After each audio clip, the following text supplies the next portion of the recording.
Hey guys, അങ്ങനെ നമ്മൾ നാട്ടിൽ നിന്ന് തിരിച്ച് എറണാകുളത്തേക്ക് വരുന്നതിൻ്റെ ഒരു വ്ളോഗാണ് കേട്ടോ. അപ്പോൾ രാവിലെ റെഡി ആയിട്ട് ഞാനും അമ്മയും കൂടെ അവിടുത്തെ പൂത്തോട്ടത്തിൽ കൂടെ നടക്കുകയാണ്. ഇത് മുഴുവൻ മഞ്ചണ്ടിയൊക്കെ ഇതാക്കുന്നതാണ് കേട്ടോ.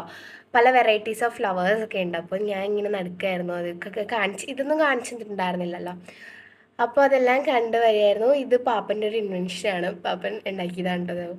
അങ്ങനെ ബിച്ചു എല്ലാം വരുന്നുണ്ട് കേട്ടോ നമ്മളോടൊപ്പം റെയിൽവേ സ്റ്റേഷനിൽ. ഇങ്ങനെ ഞങ്ങൾ പോവായിരുന്നു. അങ്ങനെ ചെങ്ങന്നൂർ റെയിൽവേ സ്റ്റേഷൻ എത്തി. കുറച്ച് സങ്കടവും അതുപോലെ സന്തോഷവും ഒക്കെ ഉണ്ടായിരുന്നു. പിന്നെ നമ്മൾ നേരത്തെ എത്തിയപ്പോൾ ട്രെയിൻ ലേറ്റായിട്ട് വന്നു. ഇതായിരുന്നു നമ്മുടെ ട്രെയിൻ. നല്ലോണം ലേറ്റായിട്ടായിരുന്നു വന്നത്. അങ്ങനെ ഞങ്ങൾ ട്രെയിനിൽ പോയി. ഞാൻ കുറേ നാൾക്ക് ശേഷമാണ് ട്രെയിനിൽ പോണത്. കൊറോണയ്ക്കൊക്കെ മുമ്പാണ് ലാസ്റ്റ് ട്രെയിനിൽ പോയത്.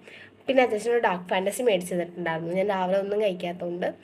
അങ്ങനെ അതെല്ലാം കഴിഞ്ഞു. ഒരു ഉച്ച 2 മണി 2:30 ആയപ്പോഴേക്കും നമ്മൾ എറണാകുളത്തെത്തിയപ്പോൾ എനിക്ക് ഇച്ചിരി സന്തോഷമായി. അങ്ങനെ ബിരിയാണി എല്ലാം കഴിച്ചു. അപ്പോൾ എത്രയുള്ളൂ.